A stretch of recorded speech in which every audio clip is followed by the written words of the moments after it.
সন্ধ্যা popcorn অলপ খাই ভাবি আছিলোঁ যে গৰম গৰম পকৰা আৰু চাহ অলপ খাব পৰা হ'লে বৰ ভাল লাগিলহেঁতেন।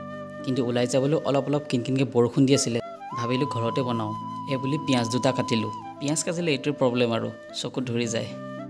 এয়া আমি নৰসিংহৰ ছিঙি থোৱা পাতখিনি মিক্সাৰৰ সৰু জাৰটোত ভৰাই লৈছোঁ পেষ্ট বনাই ল'বলৈ।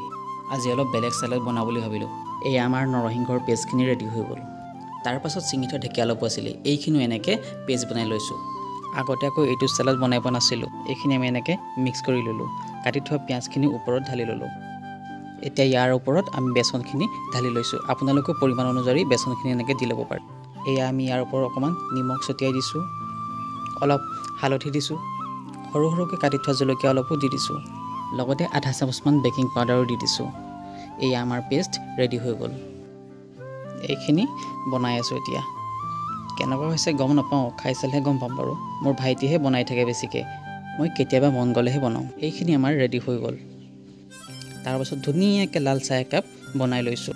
চাহপাতটো অলপ কমাই দিছোঁ, বেছি হ'লে আকৌ তিতা হয়। এয়া আমাৰ এতিয়া সকলো ৰেডি হৈ গ'ল। আমি এতিয়া খাবলৈ ৰেডি কৰি লৈছোঁ।